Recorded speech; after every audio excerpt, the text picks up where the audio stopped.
ہے، اس لیے میں نے یہ 4 باتیں عرض کرنی ہے۔ پہلی بات عشق خدا، رحمت کونین صلی اللہ علیہ وسلم سے عشق رکھنا، یہ دوسری چیز ہے۔ تیسری بات دین کی تعلیم کے لیے چپا چپا اور کریا کریا اور بستی بستی اپنا سب کچھ لگا دینا۔ اگر آپ کو نظر آتا ہے مسلک اہل سنت دیوبند والے اگر جماعت میں وابستہ ہے، پوری دنیا میں پھر کے اللہ کے دین کی تبلیغ کرنے والے آپ کو ملیں گے۔ تمام دنیا میں ان کا کام ملتا ہے، تمام دنیا میں ان کے لوگ ملتے ہیں۔ قرآن پاک کے بعد سب سے زیادہ پڑھی جانے والی کتاب دنیا میں فضائل اعمال ہے۔ اس لیے کہتا ہوں جتنا دین کی اشاعت ان لوگوں نے کی ہے، یار دیکھو تو صحیح، ایک آدمی کا وجود اس کو جناب دیکھو، اس پہ کپڑے سنت کے مطابق نہیں، لیکن چلا 4 مہینہ لگانے کے بعد کپڑا سنت کے مطابق آ گیا، منہ پہ بھی داڑھی مبارک آ گئی، سر پہ پگڑی آ گئی ہے،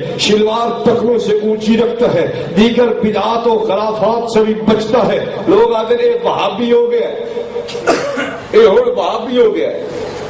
عجیب سوچ ہے لوگوں کی۔ ہمارے علاقے میں ایک آدمی لگواتا تھا میلے جانتے آپ؟ تھوڑے علاقے لگتا ہے یہ کوئی لکی شکی تو شاید کا ہی نہیں، یہ لوگوں کو پتہ ہی میلہ لگتا ہے۔ میلہ لگواتا تھا، بڑا خرچہ اس پہ کرنا، بڑے لوگ، ریچھ کتے کی لڑائی ہو رہی ہے، سرکس آ گئی ہے، ڈرامے چل رہے ہیں، تھیٹر چل رہے ہیں، اور کبڈیاں کھیلی جا رہی ہیں، مرغے لڑ رہے ہیں، بٹیرے لڑ، سب کچھ ہو رہا ہے۔ پھر کیا ہوا؟ ایک جماعت وہاں سے گزری، اللہ والوں کے قدموں کے اثرات پڑتے، جماعت گزری، جماعت نے وہاں جوڑ رکھ دیا، سال کی جماعتیں تھی، جوڑ رکھ دیا، وہ بھی کی کوئی آدمی اس کو کھینچ تان کے لے آیا مسجد میں۔ جب بات سنی، بات دل کو لگی، انہوں نے کہا ہاں بھائی دسو 4 مہینے واسطے چلے واسطے کیڑا تیار ہے؟ تو پہلے کھلو تو سکے چلا میں دینا ہے۔ چلا لگایا، 4 مہینے لگایا، داڑھی رکھ لی، سر پہ ٹوپی آ گئی، سنت کے مطابق لباس ہو گیا، یہ سارے کام چھوڑ دیے۔ اب لوگوں کا کیا خیال ہے؟ اب لوگ کہتے ہیں یہ بے ایمان ہو گئے۔ حیران اگے سارے وہ کام کرتا ہے اور یہ ایمان آ رہا، تو وہی گل ہے نا۔ ایک مولوی صاحب نے لینے تھے ہندو سے پیسے، ہندو نے لینے تھے مولوی صاحب سے پیسے، وہ ہندو بار بار کہتا تھا مولوی جی مہربانی کرو، میرے نکے نکے بچے نے، میں آخر کوئی سودا پاواں گا بیچاں گا تو پھر ہی تو میں کوئی دکان اپنی چلانی ہے، تھی سودا نہیں رکھتے جی پیسے دیں نہیں، مہربانی کرو تھی پیسے دے چڈو۔ مول صاحب کہنے لگا اچھا جمعہ کے دن میں ٹھیک ہے تیرا کوئی کرتا ہوں۔ وہ خوش ہو گیا، جمعہ کا مبارک دن میں مسلمانوں کا پیسے دے گا۔ مولوی صاحب کرسی پہ بیٹھ کہتا ہے بھائی سن لو اعلان، سنا ہندو جو تھا وہ وہابی ہو گیا ہے، اس سے سودا نہ لینا۔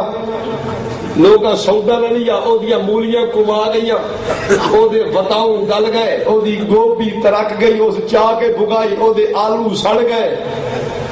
وہ بڑا پریشان بھائی ہوں تو کم اگے نہ بھی خراب ہو گیا، چٹ ہو گیا۔ اس مولوی دی ملت کے مولوی صاحب جمعرات کا دیہڑا ہے، دیکھ مہربانی کر مجھے معاف کر جا، میں پیسے وہ بخشے نہ ہو رہی تو نہیں دے سکتا، ضروری یا ہاتھ سے نہیں، مہربانی ہے تیری میں داڑھی پڑے نا، تیرے پیروں نو ہاتھ لینا، مہربانی کر۔ مولوی صاحب کہا ٹھیک ہے جی۔ جمعہ کے دن مولانا نے اعلان کیا بھائی جو فلاں ہندو تھا نا وہ وہابیت سے توبہ کر کے پھر ہندو ہو گیا، اب سودا لے لیا کرو۔ عجیب قوم کا ذوق رکھا ہے، پہلے سب کچھ خرافات کرتا ہے وہ ٹھیک ہے، تو وہ نوازی بن گیا تو ہوں کیا اے دین تو ٹر گیا، اے تو بے دین ہو گیا۔ عجیب سوچ ہے یار۔ خیر میں عرض کر رہا تھا جماعت میں چلا گیا آدمی، دین کی تبلیغ کتنی پھیل گئی۔ السلام علیکم وبرکاتہ۔ بسم اللہ الرحمن الرحیم۔ لک الحمد یا اللہ والصلاة والسلام علیک یا رسول اللہ صلی اللہ علیہ وسلم۔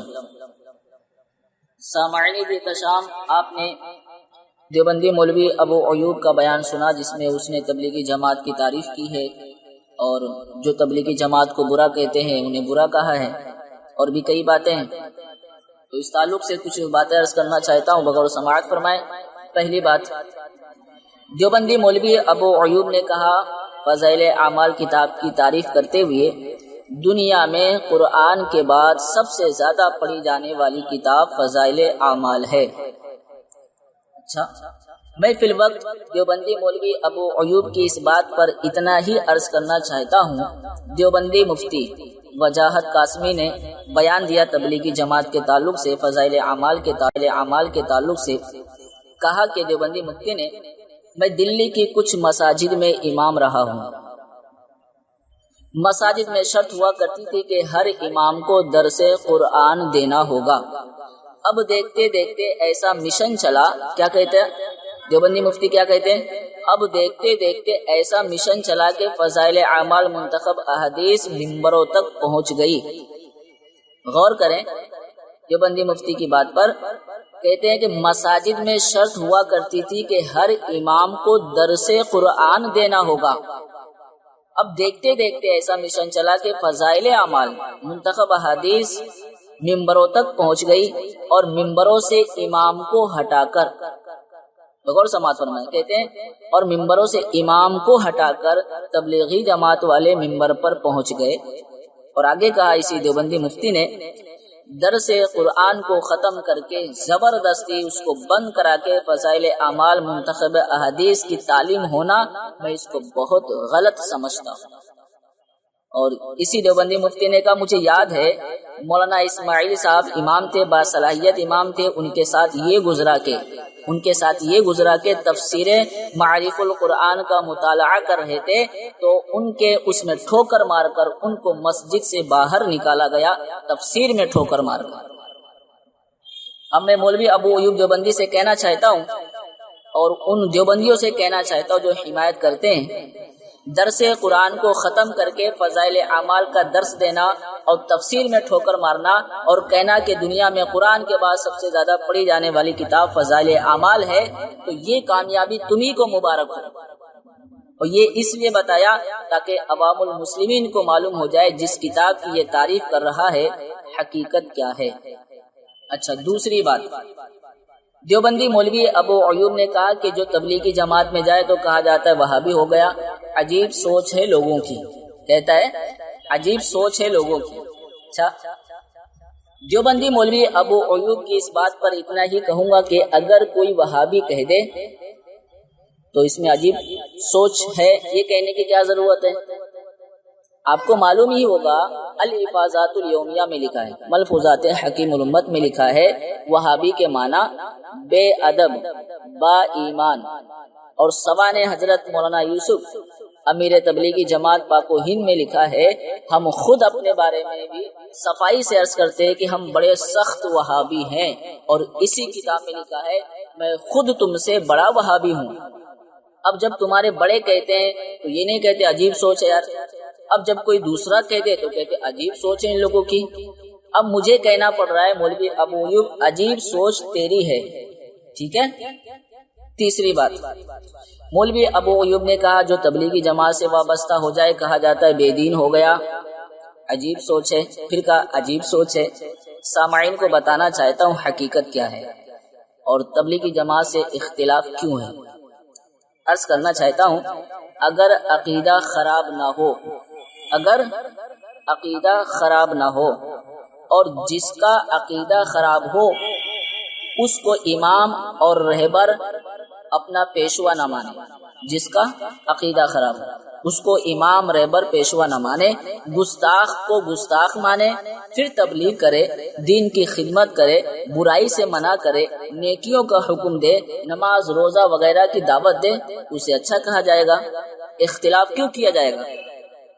اسے اپنایا جائے گا۔ لیکن جس کا عقیدہ خراب ہو یا جس کا عقیدہ خراب ہو کہ اس کو امام مانے، رہبر پیشوا مانے، دین کا داعی سمجھے اور اسے گستاخ نہ مانے، عاشق رسول کہے، پھر اسے برا ہی کہا جائے گا، اختلاف ہی کیا جائے گا، اپنایا نہیں جائے گا اور اس سے دور رہا جائے گا اور لوگوں کو تلقین کی جائے گی کہ اس سے دور رہے۔ اچھا، بات کرتے ہیں تبلیغی جماعت پر۔ تبلیغی جماعت کلمہ اور نماز کا سہارا بنا کر کام کر رہی ہے۔ دیوبندیوں کی اپنی کتاب ہے جس کا نام ہے یادگار باتیں، صفحہ نمبر غالباً 67 نے لکھا ہے، اگر حضرت تھانوی نے مجھ سے قیامت میں یوں پوچھ لیا کہ تیرا میرے طریقے پر عمل کیوں نہ کیا تو میرا ٹھکانہ نہیں۔ کیا کہا؟ اگر حضرت تھانوی نے مجھ سے قیامت میں یوں پوچھ لیا کہ میرے طریقہ پر عمل کیوں نہ کیا تو میرا ٹھکانہ نہیں۔ ملفوظات زکریا کاندھلوی، صحبت باولیہ کتاب کا نام ہے، یہ دیوبندیوں کی اپنی کتاب ہے، صفحہ نمبر 125 لکھا ہے، اپنے دونوں بزرگوں حضرت تھانوی حضرت مدنی کو آفتاب و مہتاب سمجھتا ہوں، ان دونوں میں جس کا اتباع کروں گا مفید ہوگا۔ ہمارے اکابر حضرت گنگوئی حضرت نانوتوی نے جو دین قائم کیا تھا، کیا کہا؟ حضرت گنگوئی حضرت نانوتوی نے جو دین قائم کیا تھا اسی کو مضبوطی سے تھام لو۔ اب قاسم و رشید پیدا ہونے سے رہے، بس ان کی اتباع میں لگ جاؤ۔ پتہ چلا تبلیغی جماعت والے نام لیتے ہیں کلمہ نماز کا اور تھانوی کے طریقے پر عمل کرتے ہیں اور چلنے کی کوشش کرتے ہیں، ان کے طریقے پر چلنے کی کوشش کرتے ہیں۔ اچھا، یہ جو نانوتوی نے اور گنگوئی نے جو دین قائم کیا تھا اس کو مضبوطی سے تھامتے ہیں اور تھامنے کی دعوت دیتے ہیں۔ اچھا، اب دیکھتے ہیں دیوبندیوں کے مجدد تھانوی کیا کہتے ہیں، کیا نظریہ تھا ان کا۔ کتاب ہے حفظ الایمان، اس کے تعلق سے میں نے پہلے بیان دیا ہے، وہ بھی یوٹیوب پر موجود ہے، سن سکتے ہیں، لیکن دوبارہ پھر مختصر میں عرض کرنا چاہتا ہوں۔ حفظ الایمان میں تھانوی نے لکھا کہ پھر یہ کہ آپ کی ذات مقدسہ پر علم غیب کا حکم کیا جانا اگر بقول زید صحیح ہو تو دریافت طلب یہ امر ہے کہ اس غیب سے مراد بعض غیب ہے یا کل غیب۔ اگر بعض علوم غیبیہ مراد ہے تو اس میں حضور کی ہی کیا تخصیص ہے؟ معاذ اللہ ثم معاذ اللہ۔ کہتا اگر بعض علوم غیبیہ مراد ہے تو اس میں حضور کی ہی کیا تخصیص ہے؟ ایسا علم غیب تو زید و عمر بلکہ ہر سبھی یعنی بچے مجنون یعنی پاگل بلکہ جمی حیوانات و بہائم کو حاصل ہے۔ اب اس عبارت کا صاف صریح وہ بھی صریح متعین مطلب یہ ہے کہ تھانوی صاحب نے حضور صلی اللہ علیہ وسلم کے علم پاک کو زید و عمر بلکہ بچوں پاگلوں بلکہ جانوروں چوپایوں کے علم سے تشبیہ دی، یا حضور صلی اللہ علیہ وسلم کے علم پاک کو ان کے برابر بتایا۔ یہ تردید اس بنا پر ہے کہ تھانوی صاحب کے نیاز بند خود آپس میں الجھے ہوئے ہیں کہ اس عبارت میں ایسا تشبیہ کے لیے ہے یا اتنا اور اس قدر کے معنی میں ہے، اس لیے میں نے یہ عرض کیا۔ اچھا، اس پر فریقین کا اتفاق ہے کہ ان دونوں باتوں میں رسول گرامی وقار صلی اللہ علیہ وسلم کی انتہائی توہین اور تحقیر ہے، اور کسی نبی کی توہین، وہ بھی سید الانبیاء صلی اللہ علیہ وسلم کی توہین، اس پر امت کا اجماع ہے، کفر ہے، توہین کرنے والا کافر ہے۔ ایک اور بات عرض کرنا چاہتا ہوں، تحذیر الناس میں دیوبندی مولوی قاسم نانوتوی نے لکھا، بس کچھ ہی باتیں عرض کروں گا اور باقی آپ جو ہے ہمارے علماء سے سنتے رہتے ہیں اور سن سکتے ہیں، کتابیں موجود ہیں، پڑھ سکتے ہیں آپ۔ اس کتاب میں لکھا خاتم النبیین کا خیال ہے، خاتم النبیین کا معنی آخری نبی ہونا عوام کا خیال ہے، اور اسے خیال بتایا، اور خیال کے معنی وہم گمان رائے کے ہیں۔ آپ بتائیں آخری نبی ہونا یہ کیا خیال ہے؟ خیال ہے یا عقیدہ ہے؟ ہم جواب اس چیز کا جواب چاہتے ہیں، یہ خیال ہے یا عقیدہ ہے؟ ٹھیک ہے، اور اسی کتاب میں لکھا اگر بالفرض بعض زمانے نبوی صلی اللہ علیہ وسلم کوئی نبی پیدا ہو تو پھر بھی خاتمیت محمدی میں کچھ فرق نہیں آئے گا۔ اور بھی کئی باتیں جو فی الحال عرض کرنا میرے لیے مشکل ہے کیونکہ اور بھی بہت کام ہے۔ کہنا یہ چاہتا ہوں تبلیغی جماعت سے اختلاف اس لیے نہیں کہ وہ نماز روزہ کی دعوت دیتے ہیں، بلکہ اختلاف کی وجہ وہ عبارتیں ہیں، وہ باتیں ہیں جو توہین پر مبنی ہیں۔ اگر یہ ان ساری باتوں سے بیزاری کا اعلان کریں، ان سے دور رہیں اور انہیں چھوڑیں، صحیح راستے پر آ جائیں تو مسئلہ ختم، کوئی ذاتی دشمنی تو ہے نہیں۔ تو اگر کوئی نماز روزہ کی آڑ میں اگر ان کے مشن کو آگے بڑھا رہا ہو جنہوں نے گستاخیاں کی ہے تو اسے ہرگز برداشت نہیں کیا جائے گا۔ اللہ تبارک و تعالی ہمیں حق کہنے، حق سننے، حق پر عمل کرنے کی توفیق عطا فرمائے۔ السلام علیکم۔